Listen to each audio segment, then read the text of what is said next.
12월 23일 월요일 마지막 색연필.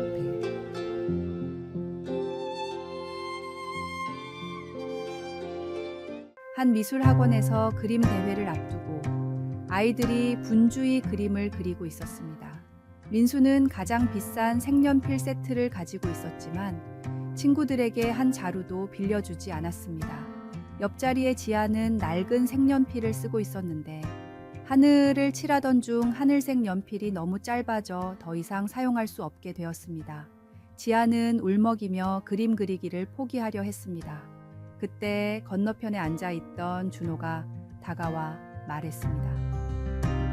지아야, 내 하늘색 연필 써.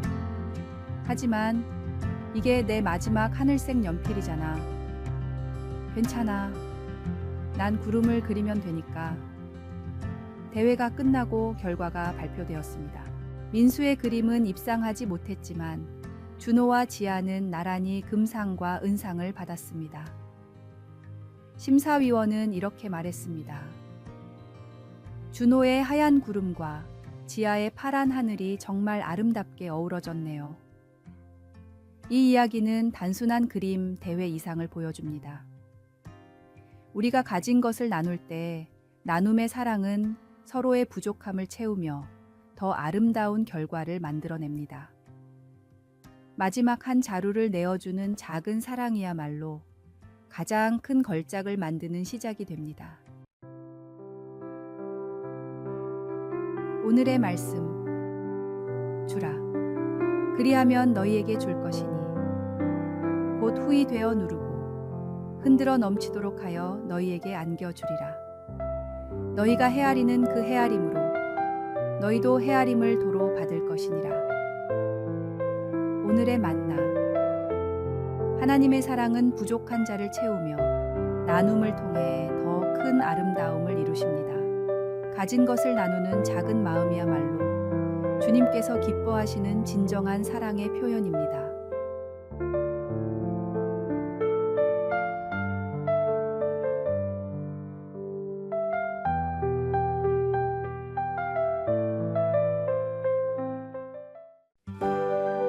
(12월 24일) 화요일.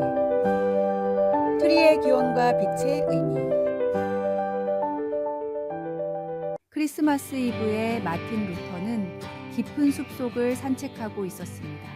어둠이 짙게 드리운 숲에서 그는 한 나무가 찬란하게 빛나는 모습을 발견했습니다. 그것은 평범한 전나무였습니다. 그러나 가지 위에 소복이 쌓인 눈과 하늘 높이 떠있던 달빛이 나무를 비추며 눈부신 빛을 만들어내고 있었습니다. 루터는 그 순간 깊은 깨달음을 얻었습니다. 우리 인간도 저 전나무와 같다. 스스로는 초라하고 나약한 존재이지만 예수님이라는 밝은 빛을 받으면 세상에 아름다운 빛을 비추는 존재가 될 수 있구나. 루터는 이 가르침을 사람들에게 전하기 위해 자신의 거실에 전나무를 가져다 놓았습니다. 나무를 장식해 빛을 내게 한 후 찾아오는 사람들에게 이 깨달음을 전했습니다. 이것이 지금의 크리스마스 트리의 기원이라고 전해집니다. 우리는 스스로의 힘으로는 아무리 위대한 일을 해도 허무함으로 끝날 수밖에 없는 존재입니다.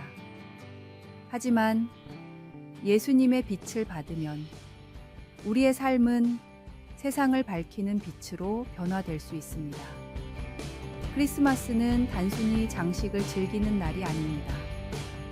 이 땅에 빛으로 오신 예수님을 생각하고 그 빛을 따라 살아가는 삶을 다짐하는 시간이 되어야 합니다.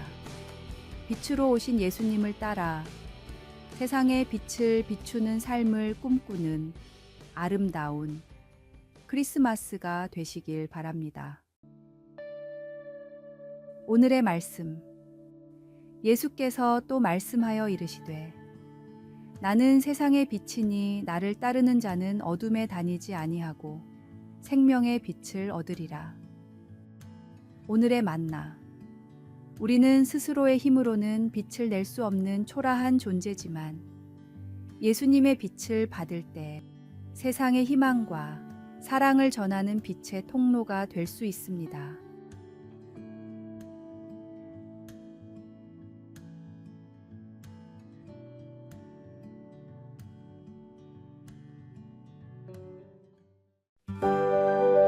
(12월 25일) 수요일 크리스마스의 기적 7600 통급의 메러디스 빅토리호 선장 레너드 라루는 피란민 1만 4천여 명을 태우기 위해 무기와 물자를 과감히 버렸습니다. 배의 수용 정원에 230배에 달하는 사람들이 탑승했지만 단 한 명의 사망자도 없이 안전히 거제도에 도착했습니다. 더욱 놀라운 것은 여정 중 5명의 새 생명이 태어났다는 사실입니다. 생명을 향한 희생이 만들어낸 크리스마스의 기적이었습니다. 이 이야기는 우리에게 중요한 진리를 일깨웁니다. 어떤 명분과 희생도 생명을 구하는 일보다 우선시될 수 없습니다. 우리를 구원하시기 위해 가장 높고 귀하신 예수님께서 가장 낮고 천한 곳에 가장 연약한 모습으로 이 땅에 오셨습니다. 성탄은 바로 그 사랑과 희생을 기억하는 날입니다. 우리에게 생명을 주신 하나님의 사랑을 감사히 누리십시오. 그리고 그 생명을 이웃과 나누십시오. 우리를 통해 또 다른 크리스마스의 기적이 나타나는 복된 성탄절이 되기를 축복합니다. 오늘의 말씀. 우리가 아직 죄인 되었을 때에 그리스도께서 우리를 위하여 죽으심으로 하나님께서 우리에 대한 자기의 사랑을 확증하셨느니라. 오늘의 만나. 생명을 위한 희생은 가장 위대한 사랑의 표현입니다. 예수님께서 우리를 위해 이 땅에 오신 것은 생명을 주고 풍성하게 하시기 위함입니다. 그 생명을 감사히 누리고 이웃과 나누는 삶으로 크리스마스의 기적을 이어가십시오.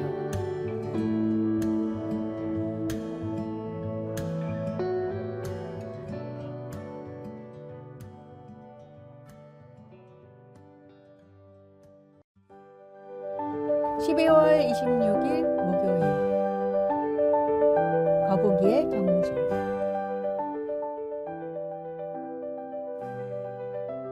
한 육상 지도자는 매년 새로운 선수를 선발할 때 독특한 시험을 냈습니다. 400m 트랙을 가능한 한 천천히 달리되 중간에 멈추거나 걸어서는 안 된다는 규칙이었습니다. 이 시험은 대부분의 선수들에게 이상하게 보였습니다. 왜 빨리 달리지 않고 천천히 달려야 하나요? 어떤 선수들은 속도를 참지 못하고 빨리 달렸고 어떤 선수들은 지루해서 걷기 시작했습니다. 그런데 한 소녀는 거북이처럼 느리지만 일정한 속도로 달렸습니다. 다른 선수들이 웃고 놀려도 개의치 않고 끝까지 자신의 페이스를 유지했습니다. 지도자는 그 소년을 선발하며 말했습니다. 빠르게 달리는 것은 누구나 할 수 있지만 자신의 페이스를 끝까지 지키는 것은 아무나 하지 못합니다. 마라톤은 단순히 달리는 경기가 아니라 인내의 경주입니다. 그 소녀는 후에 올림픽 마라톤 메달리스트가 되었습니다. 이 이야기는 신앙의 경주를 떠올리게 합니다. 신앙은 단기간에 성과를 내는 경주가 아닙니다. 때로는 느리더라도 포기하지 않는 꾸준한 걸음이 중요합니다. 믿음의 길은 인내와 지속성으로 완성됩니다. 끝까지 자신의 걸음을 이어갈 때 우리는 결국 결승선에 도달할 것입니다. 오늘의 말씀. 이기기를 다투는 자마다 모든 일에 절제하나니 저희는 썩을 면류관을 얻고자 하되 우리는 썩지 아니할 것을 얻고자 하노라. 오늘의 만나. 신앙의 길은 한순간의 열정이 아니라 한 걸음씩 꾸준히 나아가는 인내의 여정입니다. 넘어질지라도 포기하지 않고 걸어갈 때 하나님은 우리를 결승선으로 이끄십니다.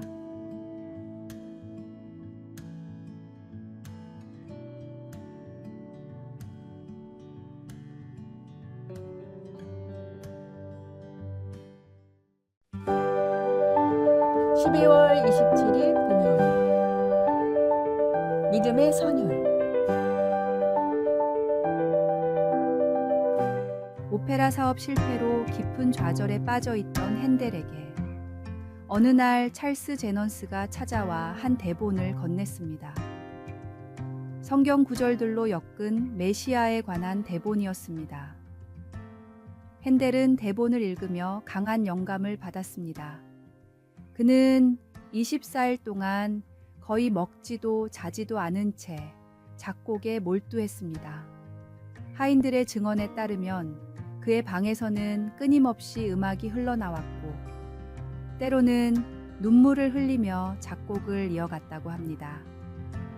핸델은 절망 속에서 기쁨과 영광의 찬양을 써내려갔습니다. 1742년 4월 더블린에서 초연된 메시아는 큰 감동을 불러일으켰습니다. 특히 할렐루야 합창이 울려 퍼질 때 조지 2세 영국 왕은 자리에서 일어나 경배했고 모든 청중이 함께 기립했습니다. 그 이후로 280년이 지난 지금까지도 할렐루야가 연주될 때마다 사람들은 일어나 하나님께 경배를 표합니다. 이 이야기는 우리의 고난 속에서도 하나님의 손길이 있음을 보여줍니다. 핸델의 절망이 위대한 찬양으로 변했듯 우리의 어려움도 하나님의 손길을 통해 새로운 아름다움으로 변화될 수 있습니다. 고난은 끝이 아니라 하나님의 놀라운 일을 준비하는 과정입니다. 오늘의 말씀. 우리가 알거니와 하나님을 사랑하는 자, 곧 그의 뜻대로 부르심을 입은 자들에게는 모든 것이 합력하여 선을 이루느니라. 오늘의 만나. 고난 속에서도 하나님은 쉬지 않으십니다. 절망이 찬양으로, 시련이 영광으로 변할 때 우리는 하나님의 손길이 우리 삶을 새롭게 하시는 것을 경험할 것입니다.